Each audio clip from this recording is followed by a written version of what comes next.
Hi everyone.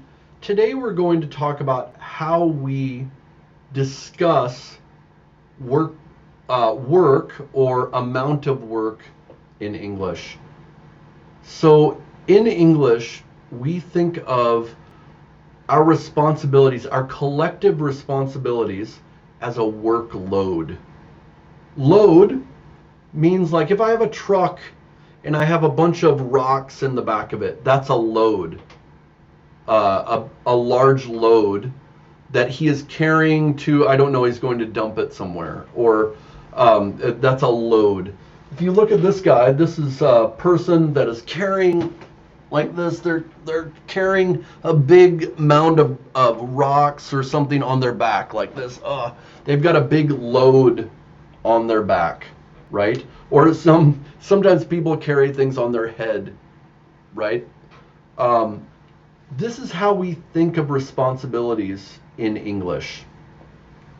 So let's talk about students when students are in high school getting ready for college. During that time, often they have a heavy workload.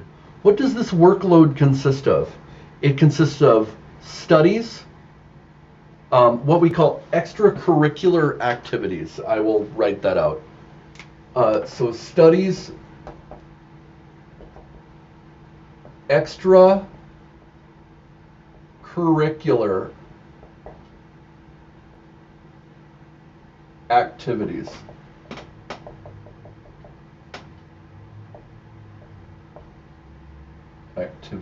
Extracurricular activities.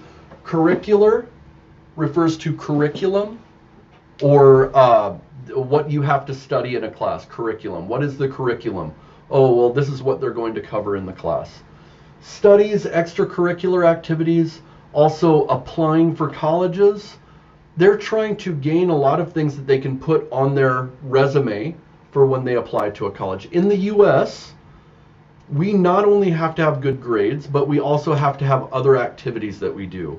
I was part of the soccer team. I was the captain of the soccer team. I was on the chess club, things like this. So a student can have a heavy workload. Plus, they might actually work as well. Job. They might actually work on the side. This was very common when I was growing up. You also have a job on the side. Okay? In the US, we think of preparing our children for the world. We don't want to do everything for them. In Korea or China or Japan, I know, or actually India as well, there's a different type of workload where you're just studying all the time. You're going to school till 5 o'clock. Then you have mandatory study time at school till 8 o'clock.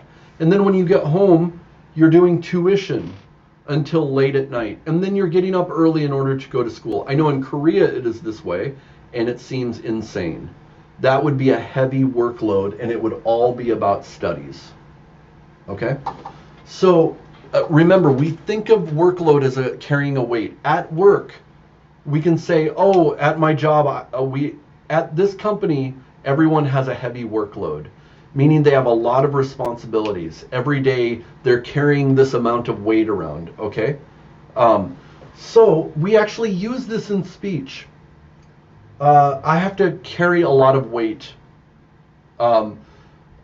When we think of working in a group, you work in a group at your job, you work in a group in school, you'll say, I'm carrying all the weight in this group. That means you're doing all the work for the group and the other people are just sitting around.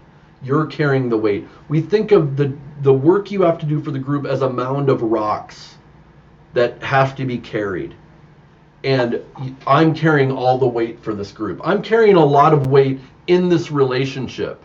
So as in a relationship, you can carry a lot of weight as well. The weight of keeping everybody happy, making a household run, things like that. That's carrying a lot of weight. And that person that carries a lot of weight, we call them the heavy lifter. So I'm the heavy lifter in this group. You know, you guys aren't doing anything. I'm carrying all of the weight. We talk about the weight of responsibility, the weight of responsibility on my shoulders, on my shoulders. And we even talk about I'm shouldering a lot of the responsibility.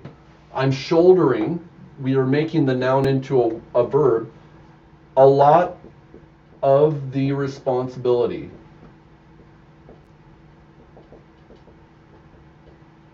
Right? I'm shouldering a lot of the responsibility. Often two people will fight over who actually has the most responsibilities. I'm shouldering a lot of the responsibility here. We say this. When we think of students getting ready for a school, they have a heavy workload. Why? Because they're trying to get into a prestigious school. Prestige. What job in your country, if your parents say, my child has this job, that everybody around goes, ooh, wow. For India, I know in India, if you're in the military, a lot of times other people are like, oh, wow, their son's in the military. Maybe he's an officer. Ooh.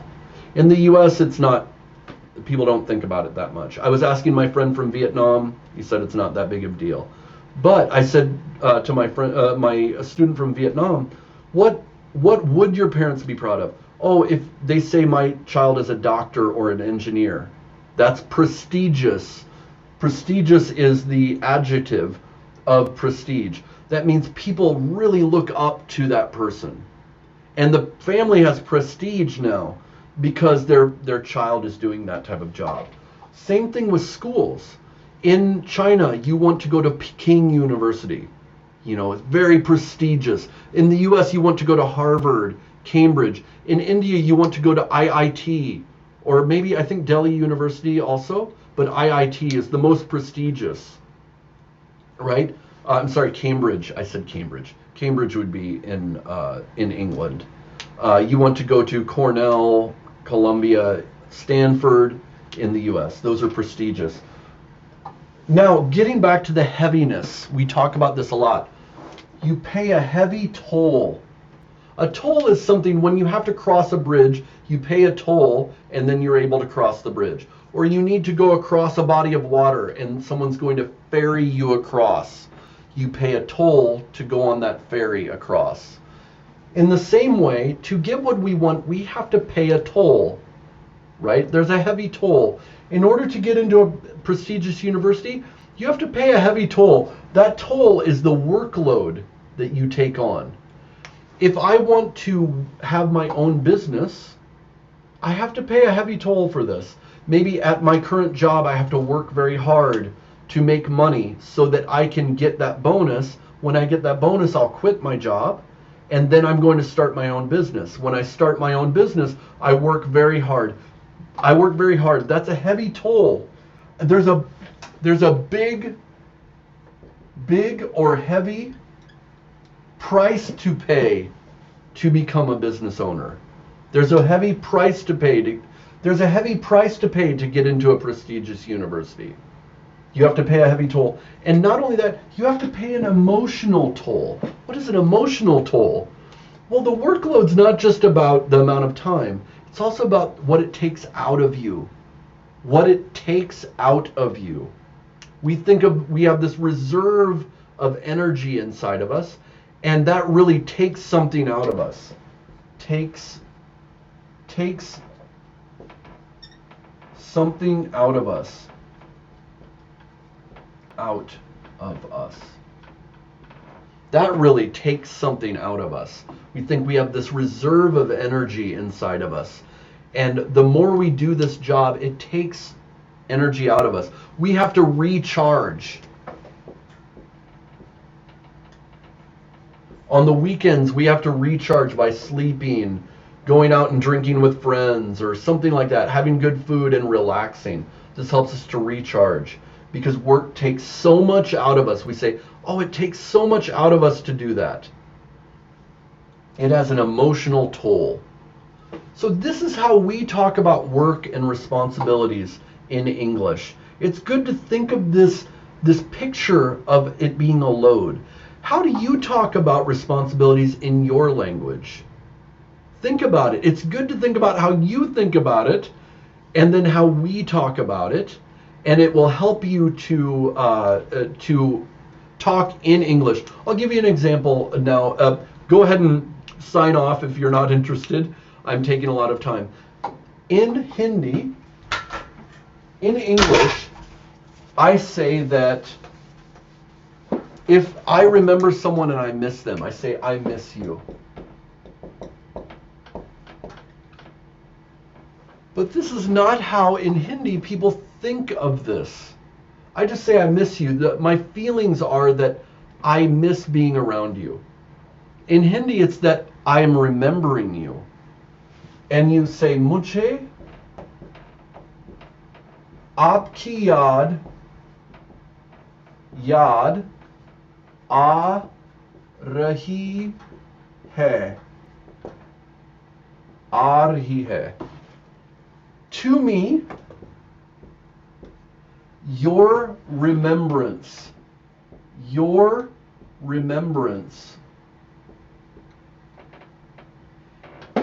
is coming to me, keeps coming to me. So think of the difference. I don't think about talking in English about your remembrance. The memory isn't something that you own. It's something I own. I own those memories. But in Hindi, aapki means your, meaning something you have, your. So to explain something in Hindi, I have to change my way of thinking that, oh, memory is something that's owned by them. It's their memory. I hold it, but it's them. It's their memory. Aapki yaad, not mera yaad, meri yaad. Yaad isn't memory, it's memories of, like remembrance. Same thing with, if I say, I will help you. I will, please, you will help me.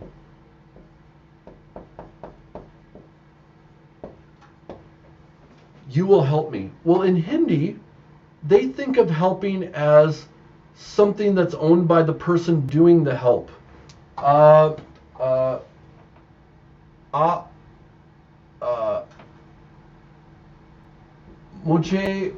मुझे आप की मदद, I think it's like आप की मदद करें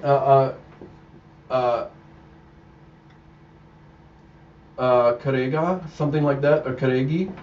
I'm not doing it right, but the thought is that it's the help is not my help. It's your help. By you helping me, it's your help. It's like turned around. So in languages, we have to think about how the other person thinks about these things. In Hindi, if I say welcome, you are welcome. Welcome is a state of being. You are in the state of being welcome. But in Hindi, welcome is something that you own. Your welcomeness is here. So, इस समूह में आपका स्वागत है. In this group, your welcome, the welcome you own, is happening. So we have to think about how in the language we're learning that you think of these things, and we think of things differently. So anyways, I hope that I didn't bore you with that last part, but I find this very interesting how we, and taking and giving is a lot of times different. We could talk about that another time. So anyways, very nice having you with me again today. Make sure to hit the like and subscribe button and comment on comment here, or hit us up on RJ English and let's talk. Do you know someone else that's learning English? Make sure to share our channel with them. See you.